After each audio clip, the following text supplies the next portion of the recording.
Sound শুনে নিশ্চয়ই বুঝতে পারছেন কতটা ক্রিস্পি হয়েছে। কোনো রকম চালের গুঁড়া, কর্নফ্লাওয়ার কিংবা চিনি ছাড়াই আমি এভাবে বেসনের গোলা তৈরি করি, যা দিয়ে এরকম ফুলকো ফুলকো আলুর চপ এবং বেগুনি তৈরি হয়। তো চলুন দেখে নেই কীভাবে এটা তৈরি করেছি। এটা তৈরির জন্য আমি এখানে 1 কাপ পরিমাণ বেসন নিয়েছি। আমি বুটের ডালের 1 নাম্বার বেসনটা নিয়েছি, এটা খুবই ভালো। আর এখানে কিছু মশলা দিয়ে দিচ্ছি। 1/2 চা চামচ বেকিং পাউডার, মরিচ গুঁড়া, হলুদ গুঁড়া, ধনিয়া গুঁড়া এবং 1 চা চামচের মতো চাট মশলা। আর কোনো কিছু দিতে হবে না। আর দিয়ে দিব স্বাদ মতো লবণ। ব্যাস, এবার সব শুকনো উপকরণ একসাথে একটু ভালো করে মিক্স করে নিব। বেসনটা আপনারা একটু চেলে নেওয়ার ট্রাই করবেন, তাহলে কোনো লাম্পস ক্রিয়েট হবে না। আমার এই বেসনটা আগে থেকেই চেলে রেখেছিলাম, তাই নতুন করে আর চালছি না। এবার অল্প অল্প করে পানি দিয়ে এখানে খুব সুন্দর একটা ব্যাটার তৈরি করতে হবে। খুব স্মুথ একটা ব্যাটার তৈরি হবে, খুব বেশি পাতলা না এবং খুব বেশি ঘন ব্যাটার তৈরি করা যাবে না। যদি ব্যাটার একটু পানি বেশি পড়ে পাতলা হয়ে যায়, সেক্ষেত্রে আর একটু বেসন অ্যাড করে সেটাকে আবার পারফেক্ট টেক্সচারে নিয়ে আসবেন। তো আমি ঠিক এরকম টেক্সচারের একটা বেসনের গোলা রেডি করেছি।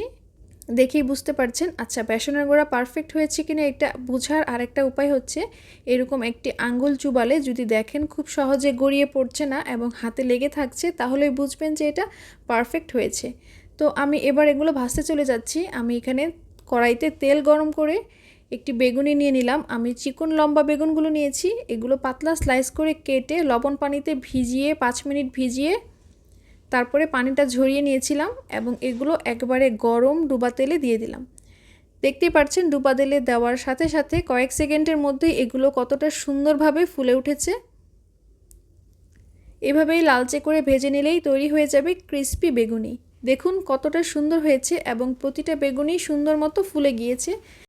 এবার একই গোলা দিয়ে আমি আলুর চপ তৈরি করে দেখাচ্ছি। আমি আলুর চপগুলো একটি একটি করে ডুবো তেলে দিয়ে দিচ্ছি। ডুবো তেলেই ভাজার ট্রাই করবেন, তাহলেই সবগুলো সুন্দরভাবে ফুলে উঠবে এবং পারফেক্টলি তৈরি হবে। দেখুন আলুর চপগুলো খুবই সুন্দর গোল হয়েছে, ফুলে গিয়েছে এবং এগুলোতে কোনো রকম চালের গুঁড়ো ছাড়াই কিন্তু সেম ক্রিস্পি হয়েছে। আমি ভাজার অনেকক্ষণ পরে আপনাদের দেখাচ্ছি ভিডিওটা।